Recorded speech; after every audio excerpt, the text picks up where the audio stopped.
Passons maintenant à l'expérience de Moïse. Il lui fut tout d'abord accordé de voir seul, pendant 6 jours entiers, la gloire de Dieu sur la montagne, tel un feu dévorant. Le 7e jour, Dieu appela Moïse à pénétrer dans le nuage. Moïse entra dans le nuage qui le recouvrit. Personne ne pouvait ainsi le voir. Suivirent 40 jours et 40 nuits, pendant lesquels Moïse entendit Dieu lui parler. Il faut préciser à nouveau que chaque détail a ici une signification. Avant que Dieu ne puisse parler à Moïse, celui-ci devait voir la gloire de Dieu. C'est pourquoi il se tint là pendant 6 jours en dehors du nuage. Le nombre 6 dans la Bible est le nombre de l'homme, et pendant 6 jours, Moïse fut en dehors du nuage, jusqu'à ce qu'il réalise qu'il n'était lui-même qu'un homme, comparé à Dieu dans sa gloire. Lorsque vous vous comparez à votre voisin, vous pensez peut-être être meilleur. Vous pouvez déclarer « Je ne suis pas un homme mauvais, bien sûr, je suis un pécheur, mais pas si grand pécheur que cela. Comment pourrais-je être un si grand pécheur? C'est vrai, je dis des mensonges, je me mets en colère 2 fois par jour, mais lui, regarde-le. » C'est ce que vous dites quand vous comparez à d'autres.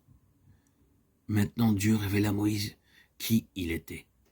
Tandis que Moïse se tenait là, devant la montagne pendant 6 jours, alors qu'il commençait à voir la gloire de Dieu, il se comparait à cette gloire. Combien petit et insignifiant devenait-il, jusqu'à ce que devant Dieu, il dut avouer au Dieu « Je ne suis rien, je ne suis rien, je suis moins que rien. » Maintenant, que sommes-nous quand nous nous mesurons à la sainteté de Dieu? Seulement des vers, de la poussière.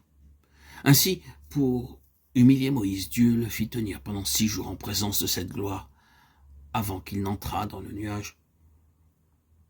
Nous qui sommes fiers, nous devons être ainsi humiliés, nous devons attendre. Nous ne pouvons pas entrer dans le nuage. Seul un cœur humble et contrit peut véritablement communier avec Dieu.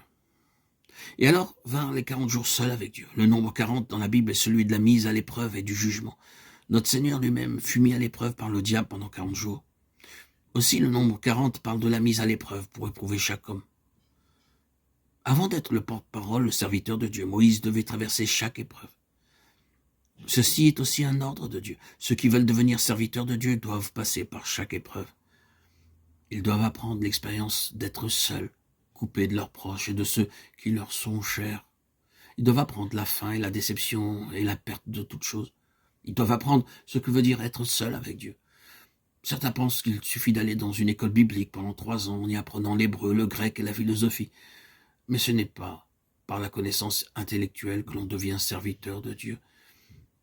Un jour, je voyageais en chemin de fer et j'avais ma Bible. Dans le train, je fermais les yeux et je commençais à méditer. Mes voisins pensaient que je dormais.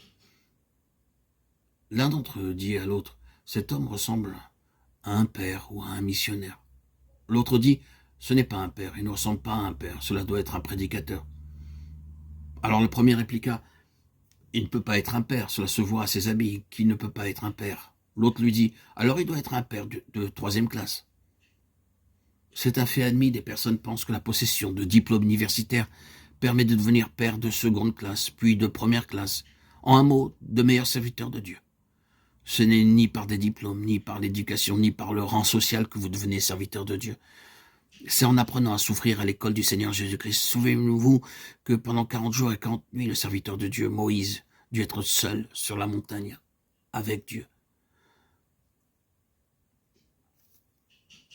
Souvenez-vous que lorsque nous en venons au mystère céleste révélé à Moïse, ce n'est pas simplement en les lisant que nous les comprendrons.